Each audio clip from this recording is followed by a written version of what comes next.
The woman across the table was crying, and Min-jun was already thinking about his next meeting. "I don't understand," she said, her voice breaking around the edges.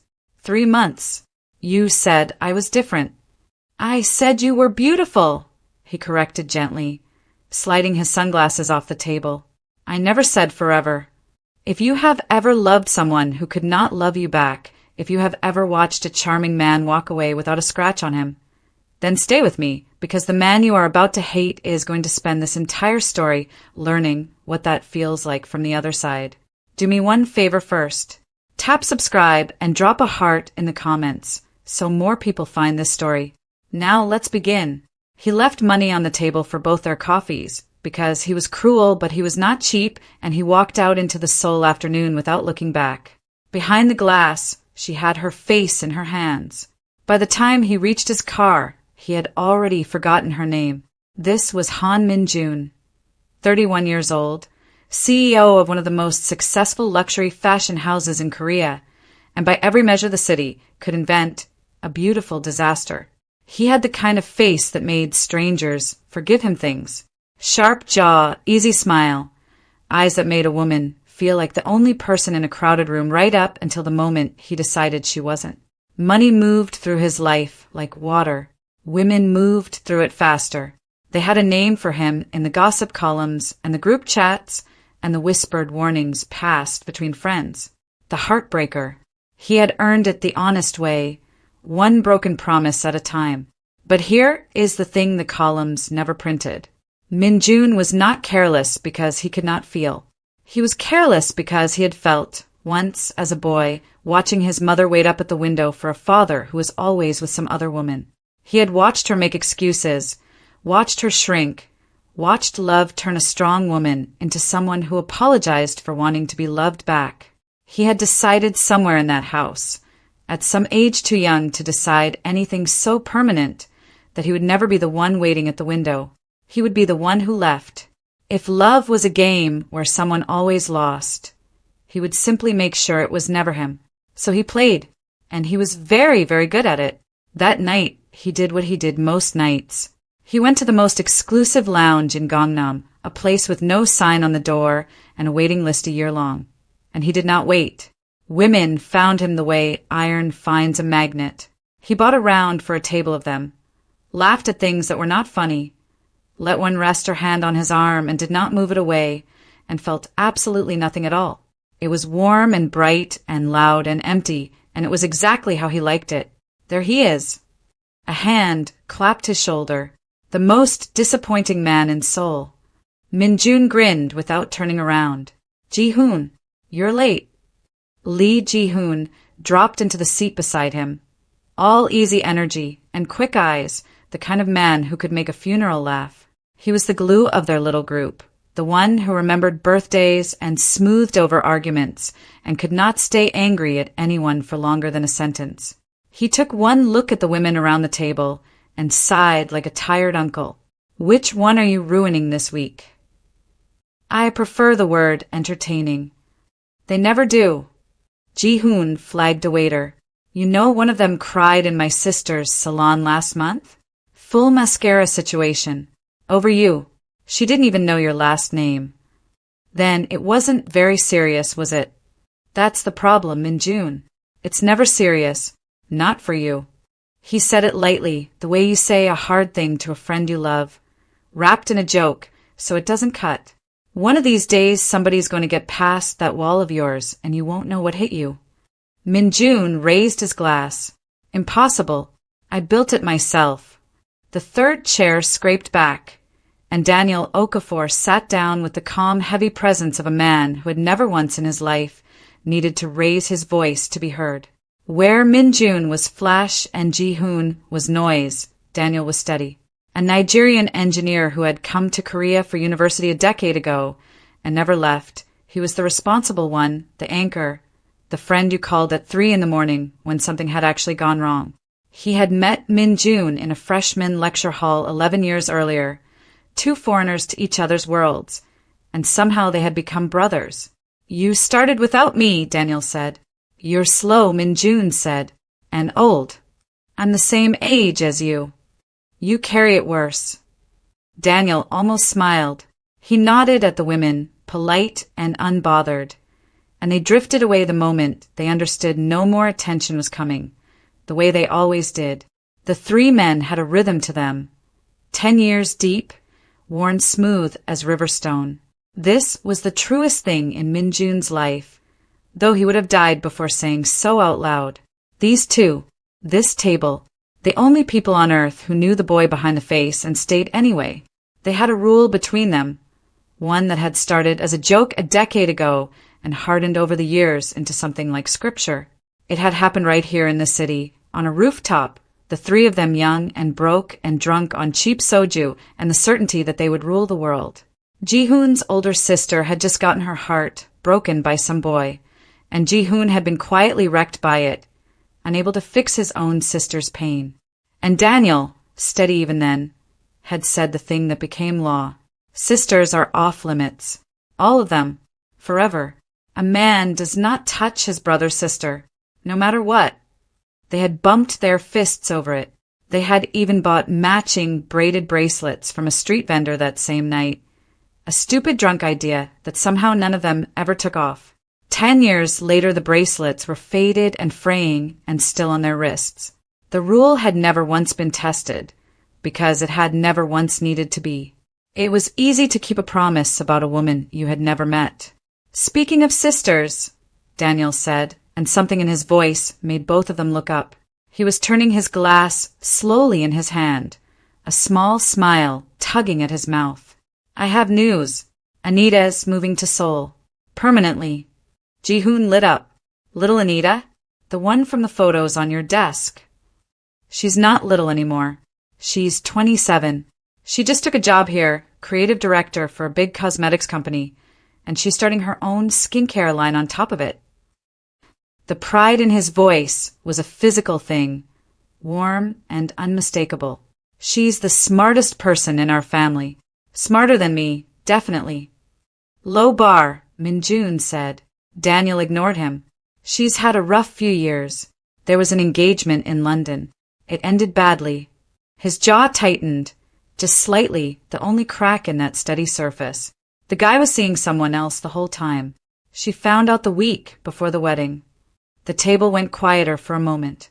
Even Min-jun, who felt so little, felt the shape of that. So, Daniel said, and now he looked directly at Min-jun, and the smile was still there, but underneath it was something made of steel. She's coming here to start over.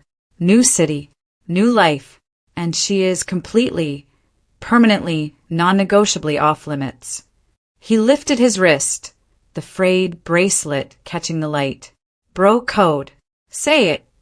Min-jun laughed and raised his own wrist without a second thought, because it cost him nothing, because it was the easiest promise in the world, because he could not imagine a single circumstance under which it would ever matter. Sisters are off limits, he said. Relax, Daniel. I would never. I mean it, Min-jun. Daniel's eyes did not waver. You're my brother, but she's my blood. If you ever hurt her the way you hurt them, brother or not, I will end you. Understood? Min-jun clinked his glass against Daniel's. Honestly, from everything you've said, she sounds terrifying. Smart, successful, hates men with bad reputations. She'd take one look at me and run. She'd take one look at you, Ji-hoon said, and file a police report. They laughed. The 3 bracelets touched over the middle of the table. The pact held, unbreakable, exactly as it had for 10 years. Min-jun went home alone that night, as he always did after the noise burned off, to a penthouse the size of a small hotel with floor-to-ceiling windows and not one single photograph on the walls. He poured himself a drink he didn't want and stood looking out over the glittering city, 31 years old and successful beyond anything the boy at the window could have dreamed, and completely, perfectly alone. He preferred it that way. He told himself he preferred it that way. He had no idea that 3,000 miles away, a woman was zipping a suitcase closed, a woman who had already heard his name and already despised everything it stood for, a woman who was about to walk into his carefully guarded life and take it apart one patient day at a time. He had made a promise on a rooftop 10 years ago, and again, just that night. He was going to break it. He just didn't know it yet. Anita Okafor did not believe in fresh starts. She believed in work. She landed at Incheon on a gray Tuesday morning with 2 suitcases, a signed lease, and a heart she had welded shut 3 years ago and had no intention of reopening. Seoul spread out beyond the airport windows, vast and gleaming and utterly indifferent to her, and that suited her fine. She had not come here to be charmed. She had come here to build something no man could take from her. She was, by any honest measure, stunning.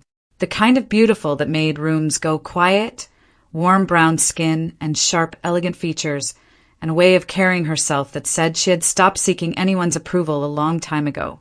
But if you had told her she was beautiful, she would have thanked you the way you thank someone for commenting on the weather, because she had learned the hard and expensive way that beauty was not protection. She had been beautiful when her fiancé was seeing another woman behind her back for the entire length of their engagement. Beauty had not saved her from finding the other woman's earrings in their bed 1 week before the wedding. So she had packed up her whole London life, her shattered engagement, her humiliation, and she had rebuilt herself from the studs out. New job, new country, new rule, the only rule that mattered now. Never again would she let a charming man with a reputation anywhere near her heart. She could spot the type from across a room. She had married the type almost. She would never make that mistake twice. Her brother was waiting at arrivals, and the moment she saw Daniel, her armor cracked just a little, because Daniel was home in the shape of a person. He wrapped her in a hug that lifted her off her feet. "You're really here," he said into her hair. "I'm really here." She pulled back and looked at him, her steady, gentle giant of a brother, the one man on earth who had never once let her down. "Don't cry. You'll set me off." "I'm not crying. I have something in my eye. It's both eyes." She laughed, and it surprised her how easily it came with him. He drove her to her new apartment, a bright, clean space in a good neighborhood that he had personally vetted, and over the next few days he folded her back into his life with the quiet competence he brought to everything. He showed her the good markets and the bad ones. He taught her which subway lines to trust, and he told her, warmly and often, about his friends, the 2 brothers he had made in the city, the ones he wanted her to meet. "Ji-hoon you'll love," Daniel said. "He's an idiot, but the good kind. And Min-jun." He paused, and something careful entered his voice. "Min-jun is my best friend. He's a good man underneath. But I'll be honest with you, because you're my sister, and I don't lie to you. His reputation with women is bad, genuinely bad. He's not someone I'd ever want you near in that way." Anita's expression didn't change, but something behind her eyes went cold and certain. "Daniel, I already know the type. Trust me, there is no version of this world where I go near a man like that." "Good," Daniel said, relieved. "Then we understand each other." She had, in fact, already looked Han Min-jun up. Of course she had. She was a woman who did her research. One search of his name, and the internet had vomited up a decade of it, the fashion CEO, the endless rotation of models and heiresses and actresses on his arm, the nickname the gossip sites used like it was his actual name. The Heartbreaker. She had read 3 articles, felt her stomach turn, and closed the tab. She knew exactly who Han Min-jun was before she ever laid eyes on him, which is why, when she finally did lay eyes on him, she was not impressed for even a single second. It happened at a restaurant, a welcome dinner Daniel had arranged so his sister could meet his brothers. Anita arrived first with Daniel. Ji-hoon came next, and Daniel had been right. She loved him instantly. He made her laugh within 90 seconds and told her 3 embarrassing stories about her brother before the appetizers came. And then Min-jun walked in. She watched it happen the way you watch a magician you've already seen the trick of.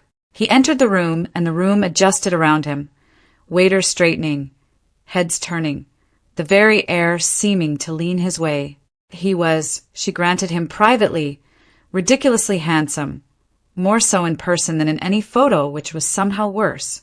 He moved with the loose, easy confidence of a man who had never once been told no. He greeted Daniel with a warm embrace, ribbed Ji-hoon, and then he turned the full wattage of that famous smile on her. "So," he said, sliding into the seat across from her, eyes doing the thing she'd read that they did, that trick of making a woman feel briefly like the center of the universe. "You must be the terrifying little sister. Daniel's told me nothing but warnings." "He's told me about you too," Anita said pleasantly. "All good things, I hope." "No." She smiled, sweet as sugar, and picked up her menu. "None of it." Ji-hoon made a sound like a kettle. Daniel hid a smile behind his water glass. Min-jun blinked. This was not the usual opening move. He recovered smoothly, leaning in, the smile widening into something more interested. "You shouldn't believe everything you hear." I don't," Anita said. "I believe what I read, and I read quite a lot before I came." She set the menu down and looked at him directly for the first time, and her gaze was calm and cool and completely unmoved. And it did something to him that no woman's gaze had done in longer than he could remember. It saw him. Not the face, not the money, not the charm. It looked straight through all of it to the man underneath and found him wanting. "You're exactly the kind of man," she said, not unkindly, almost gently, the way you'd state a simple fact, that I promised myself I would never, ever go near.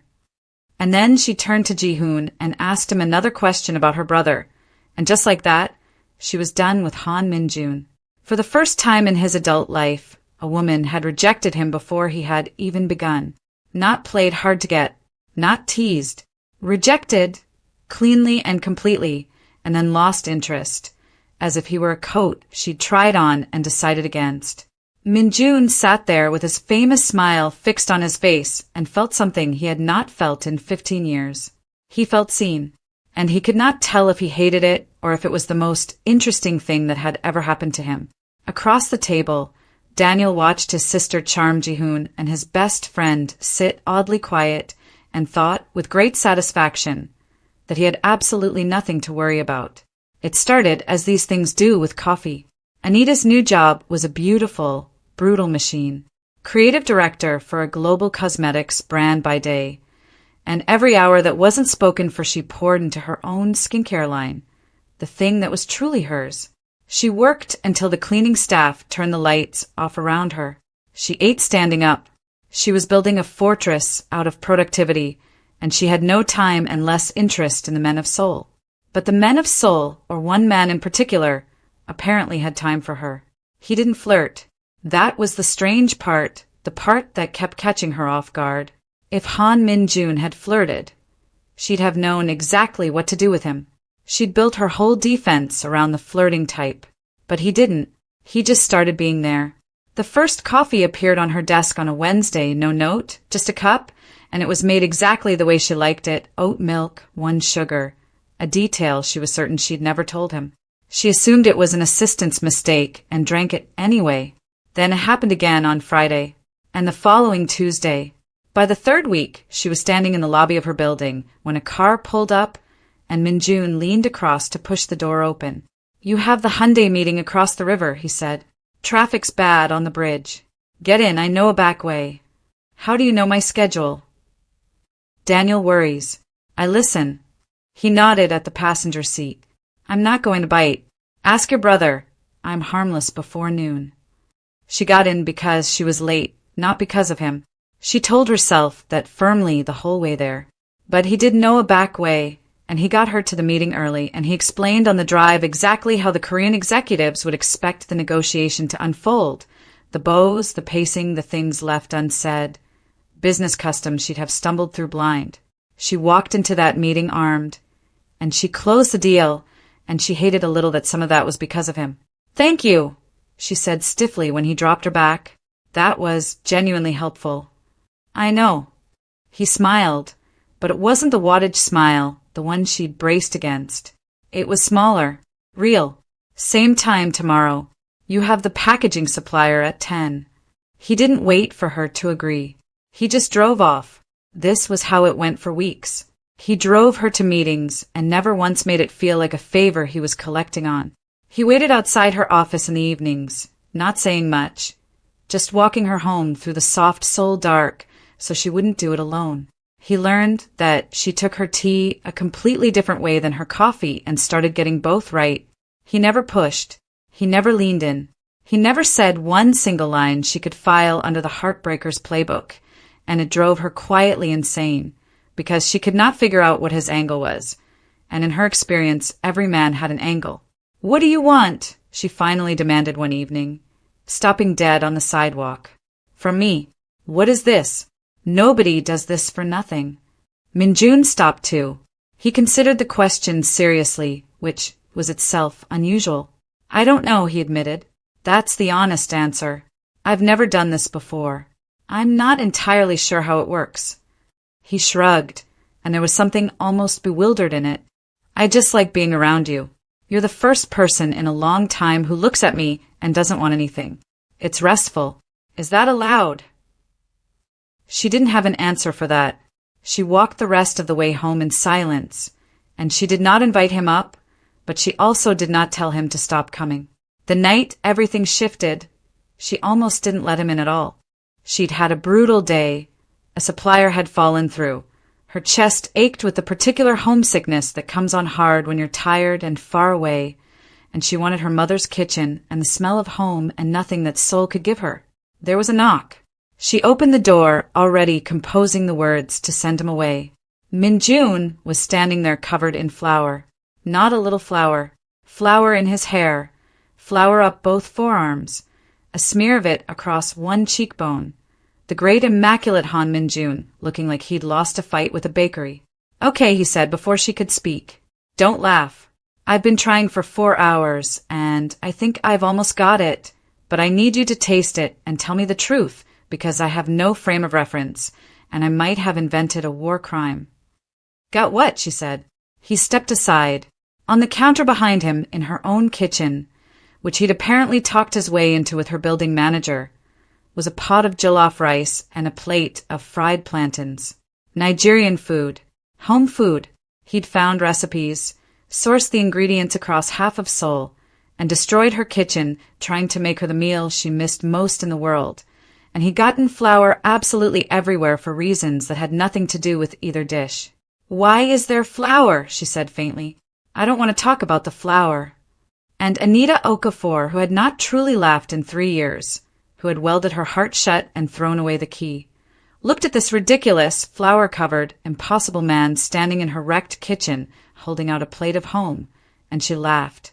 She laughed until her eyes streamed and her stomach hurt, and she had to sit down on the floor.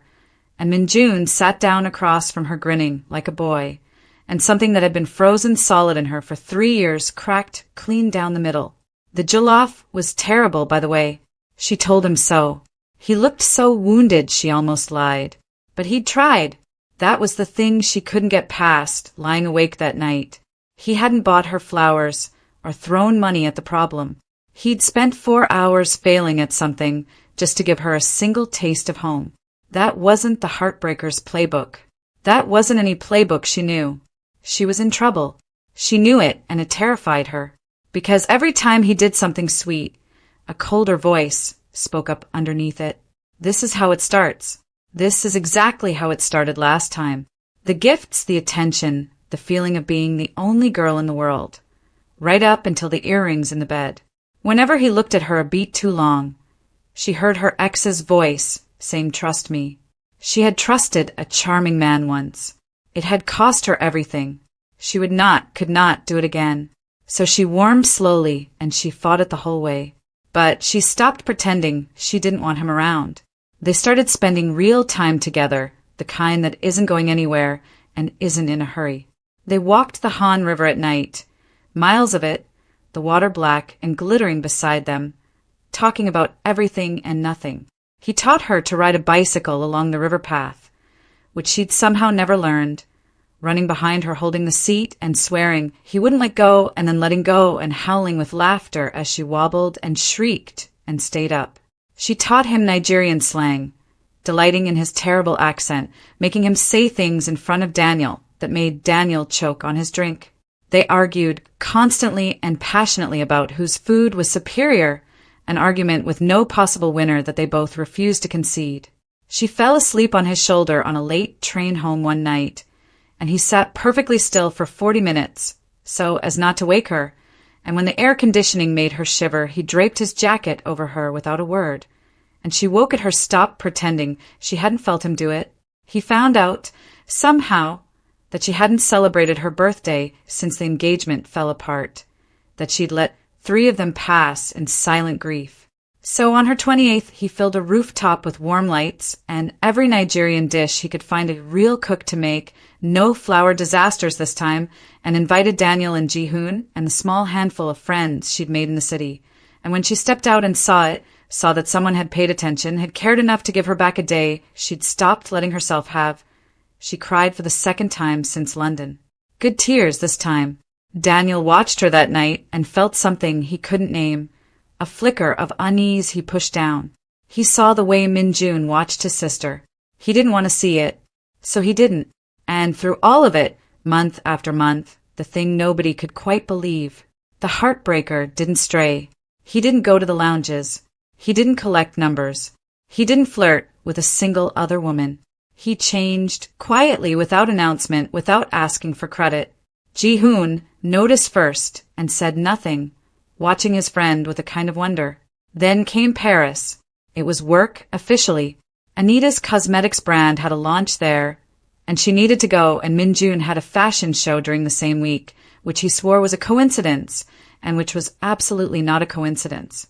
They flew out separately and met in a city built entirely, it seemed, to dismantle 2 people who had sworn off love.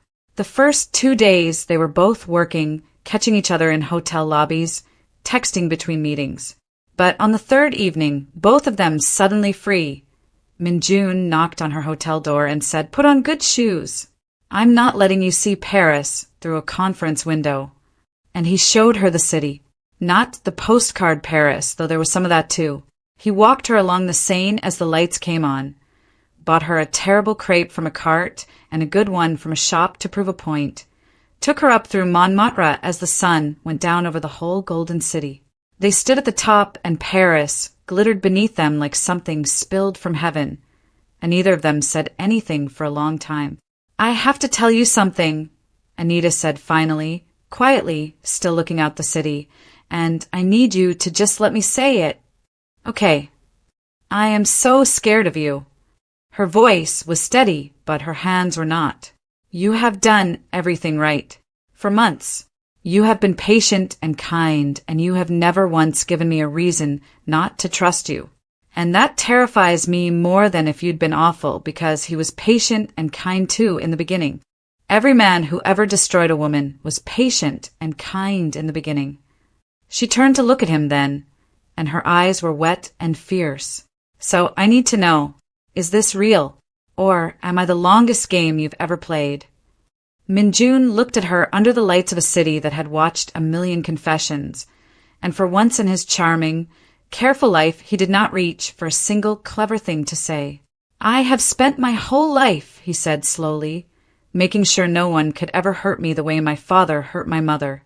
I hurt them first. I left first. I never stayed long enough to lose anything." He swallowed.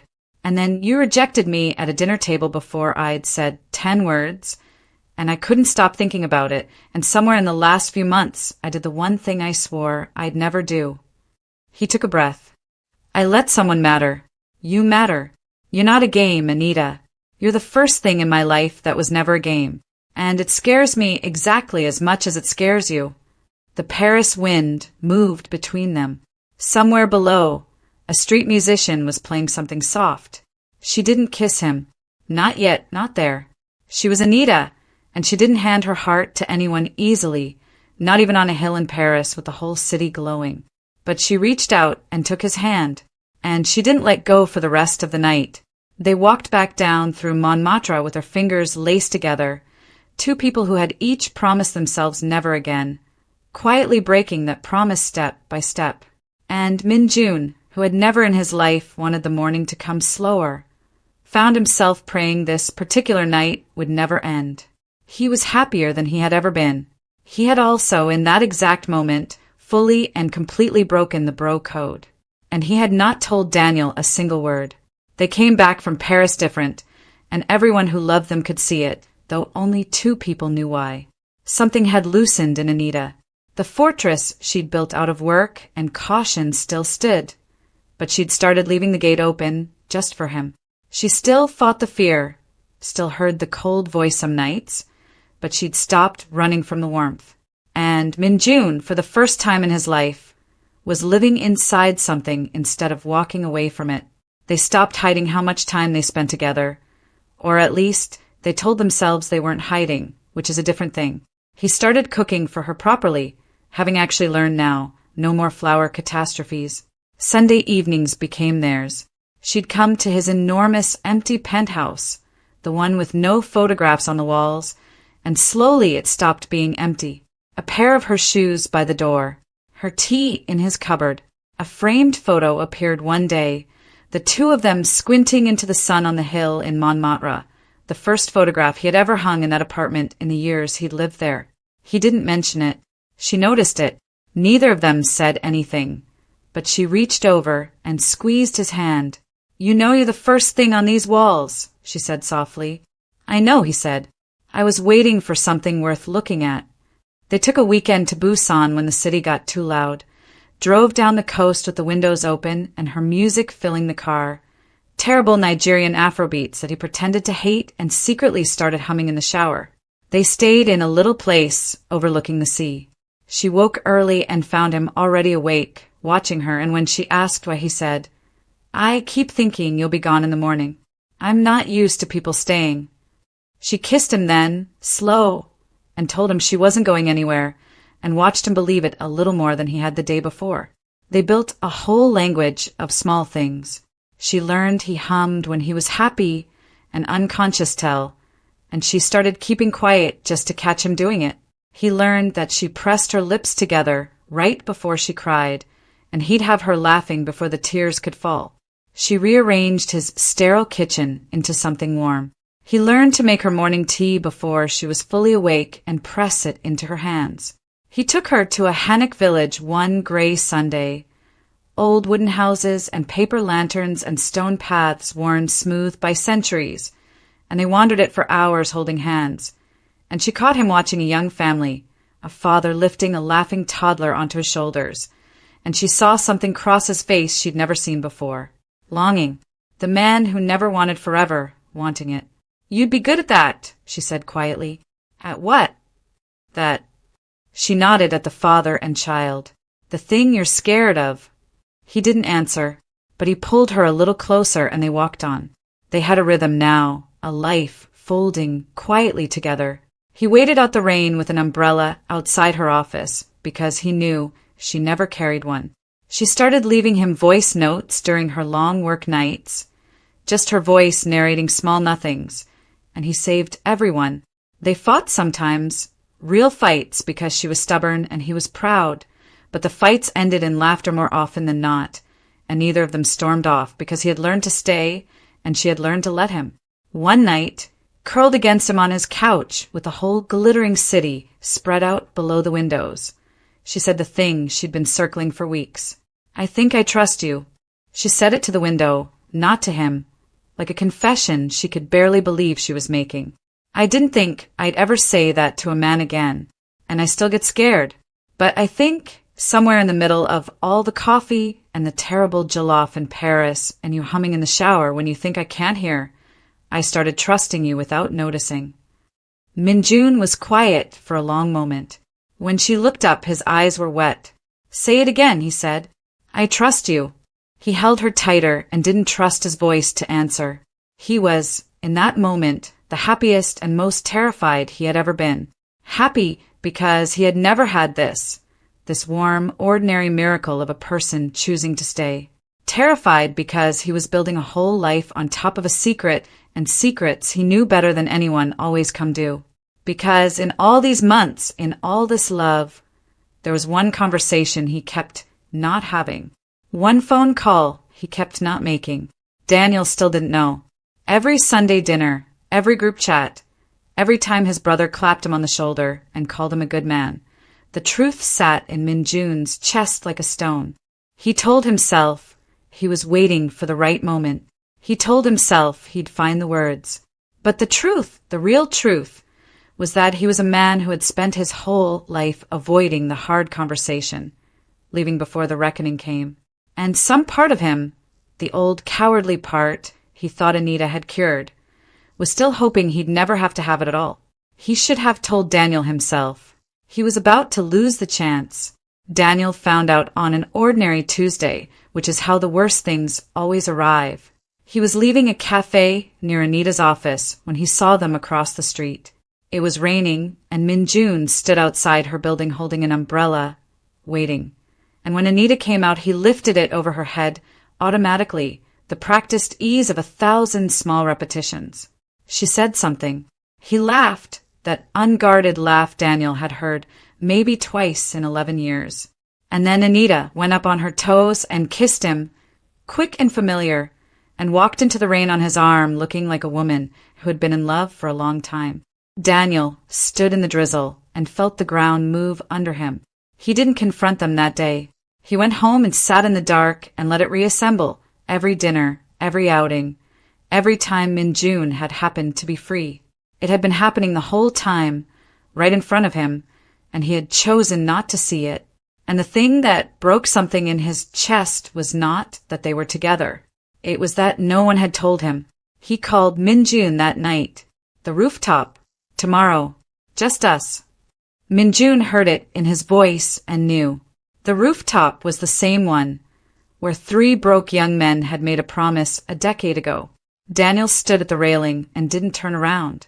How long, he said. Daniel. How long, Min-jun? Since Paris, but it started before that. Months before. Daniel nodded slowly. Months. Every Sunday.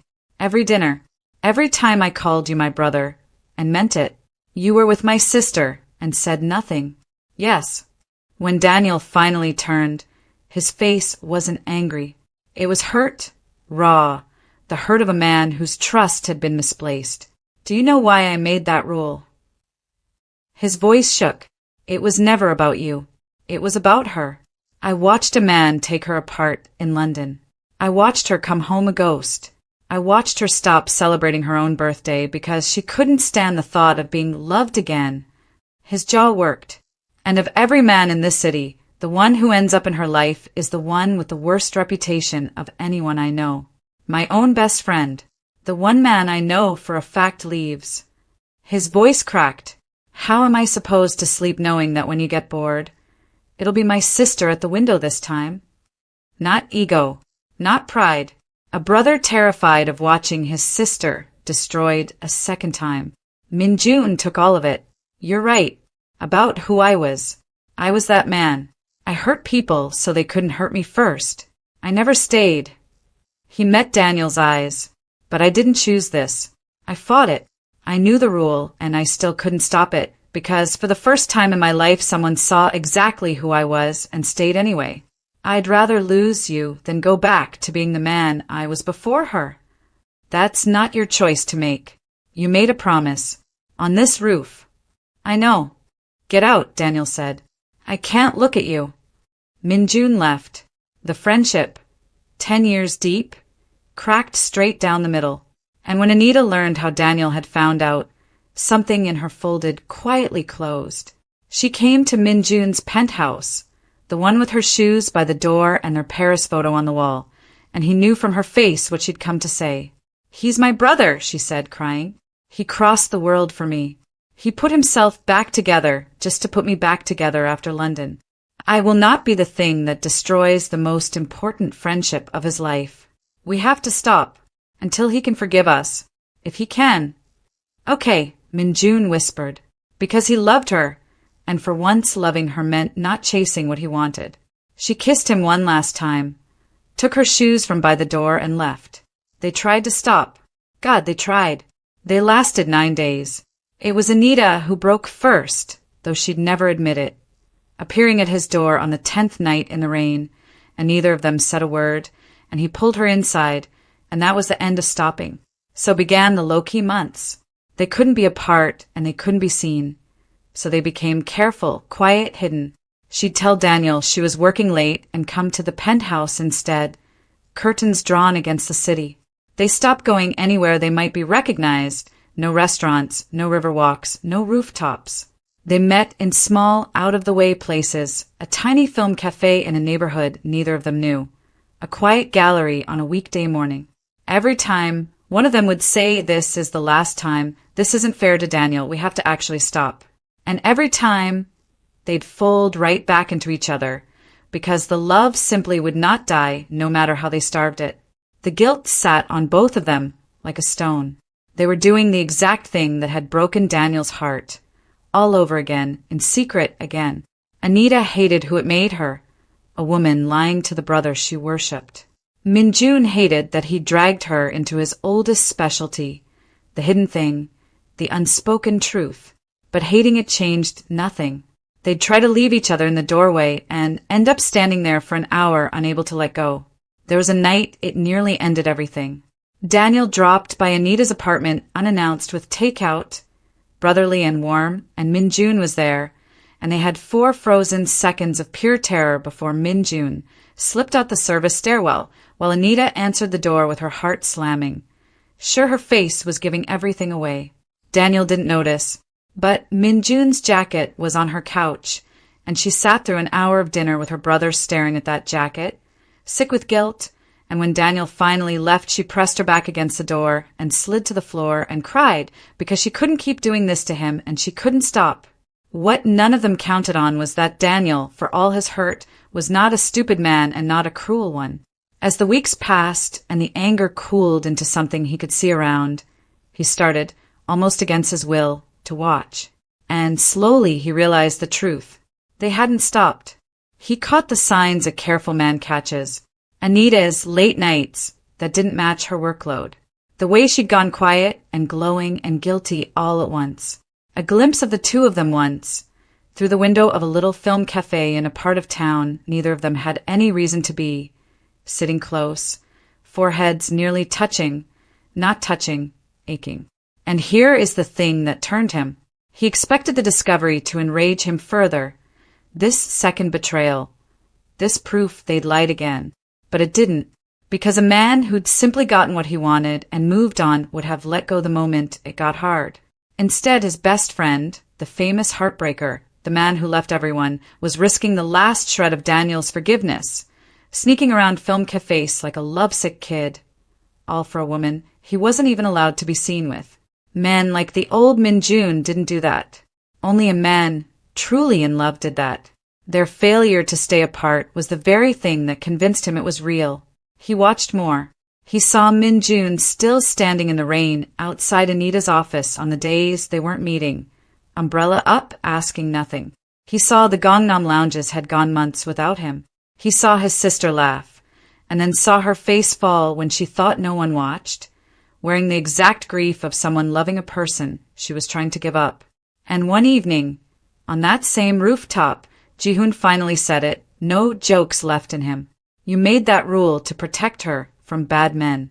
I've watched your best friend for weeks, Daniel, standing in the rain, sneaking around like a fool for a woman he can't even take to dinner, giving up the only life he ever knew and asking nothing back. His hand landed on Daniel's shoulder. They tried to stop. For you. And they couldn't because it's real. Has it occurred to you that maybe he stopped being one of the bad men the day he met her? You keep trying to protect Anita from the man Min-jun used to be, but that man is gone. She's the one who killed him. Daniel didn't answer, but the words went in and stayed. He watched 2 more weeks. Then he made his decision. He sent Min-jun a single text. Same rooftop. The place it all began. Min-jun climbed the stairs certain he was walking into the end of everything. He'd lost Anita's peace of mind. He'd been caught sneaking around. Now he'd lose Daniel for good, and he'd earned it. He was ready to take it. On the small table between them sat one of the 3 braided bracelets they'd bought as broke kids on this very roof. Daniel's own, faded and frayed. Sit, Daniel said. Min-jun sat. For a long moment Daniel didn't speak. Then he pushed the bracelet an inch across the table. You broke the bro code, he said. And then you kept breaking it. You couldn't even stop when she asked you to. I know, Min-jun said quietly. I tried. We both tried. I'm not going to lie to you again, Daniel, not ever, so I'll tell you the truth. We couldn't. I'm sorry for the sneaking. I'm sorry you had to find out the way you did, twice. But I am not sorry. I love her and I never will be. Daniel was quiet, and then, slowly the hard line of his face began to give. For 3 years, he said, my sister didn't laugh. Not really. I flew to London. I called her every day. I did everything a brother could do, and I couldn't fix her. I couldn't give her back to herself. He looked at Min-jun, eyes wet, and then some idiot covered himself in flour in her kitchen, and she laughed until she cried. You did the thing I couldn't do in 3 years of trying. You gave me my sister back. Min-jun couldn't speak. And when I told you to stop, Daniel went on rough, you couldn't. Neither could she. You risked the last of my forgiveness just to sit near each other in some cafe where nobody would see. He shook his head slowly. That's not the heartbreaker. The heartbreaker leaves the second it gets hard. This man couldn't leave if his life depended on it. He stood. That's not a man breaking my sister's heart. That's a man who can't live without her. And then Daniel Okafor pulled his best friend up off the chair into a fierce, crushing hug. 10 years of brotherhood catching and holding. Take care of her, Daniel said into his shoulder, thick. Or, I swear I'll remind you exactly why I made that rule. Min-jun laughed, a wet, broken, joyful sound. Every day. I swear it. At the bottom of the stairs Ji-hoon was waiting, and he took one look at their faces and burst into tears and immediately pretended he hadn't. And the 3 of them stood in the stairwell laughing and gripping each other's shoulders. 3 bracelets on 3 wrists. Brotherhood whole again. Spring came to Seoul all at once, the whole city bursting into cherry blossom overnight. Min-jun brought Anita to a park drowning in pink, petals coming down like warm snow, and this time nothing was hidden, and Daniel stood a little way off with Ji-hoon, both grinning like fools, both families watching from beneath the flowering trees. He got down on one knee in the falling blossoms. I spent my whole life making sure no one could break my heart, and then you rejected me at a dinner table and broke it anyway, into a shape I didn't know it could be. You made me earn every single day. You made me become the man I should have been all along, one patient day at a time. His hands shook around the ring. Anita Okafor, I am not the man I was. You killed him, thank God. Marry me. Let me spend the rest of my life earning you. Anita, who had sworn she'd never love a man with a bad reputation, who had welded her heart shut 3 years and a lifetime ago, looked down at the reformed heartbreaker kneeling in the cherry blossoms, and she was not afraid. Yes, she said, laughing and crying at once. Yes. Daniel cheered. Ji-hoon openly sobbed and filmed it at the same time. The blossoms came down like a blessing. That night, after the families had gone home, after the celebrating, Anita curled against Min-jun on his couch, in the penthouse that was fully hers now too, and there was a strange, quiet nervousness in her he hadn't seen since the early days. I have to tell you something, she said softly, and I need you to just let me say it. His heart stopped. Those were her Paris words. Okay. She took his hand and pressed it flat against her stomach, and looked up at him with tears standing in her eyes and the beginning of a smile trembling at her mouth. You're going to be a father. For the second time in his life, Han Min-jun could not find a single clever thing to say. He looked at his hand on her stomach, and then at her face, and then back, and something broke open in his chest, the last locked room in a man who'd spent his whole life locking rooms, and he pulled her against him and held her like she was the only solid thing in a spinning world. And he cried, and this time he didn't pretend he wasn't. A father, he whispered. Me. You. She laughed wetly into his shoulder. God help this child. He laughed too and held her, and then a thought surfaced, and he pulled back, eyes wide, half panic and half joy. Anita. He swallowed. Your brother. Daniel. He looked genuinely terrified, which, after everything, was almost funny. We just got him back. We just fixed everything. Today, this morning, in the cherry blossoms. If we tell him now that on top of everything, Else, I've also gotten his little sister pregnant. He is going to throw me off that rooftop, and this time he will mean it. Anita snorted. He might. Please. Min-jun took both her hands, pleading, a smile breaking through the fear. Let's just not tell him yet. Give me a little while. Let the man enjoy having his brother back for 5 minutes before he finds out he's about to be an uncle. I'll tell him. I swear I will. I'm done with secrets. All of them, forever, after this one. He kissed her knuckles. Just 1 more month. Let me stay alive 1 more month. Anita looked at this man, the reformed heartbreaker, the father of her child, begging for a stay of execution from her overprotective brother. And she started to laugh, really laugh, the deep helpless kind she thought she'd lost forever in London. 1 month, she agreed, grinning. But when he throws you off the roof, I'm not catching you.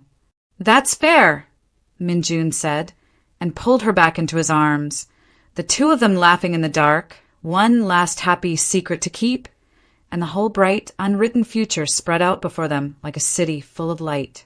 Because sometimes the man who breaks every heart is just a man who never met the one worth keeping. Sometimes the woman who swore off love is just waiting for someone willing to earn it, one patient day at a time. And sometimes the very best secrets are the ones you can't wait to finally tell. If this story moved you, don't leave without hitting that like button and subscribing, because stories like this are exactly what we do here.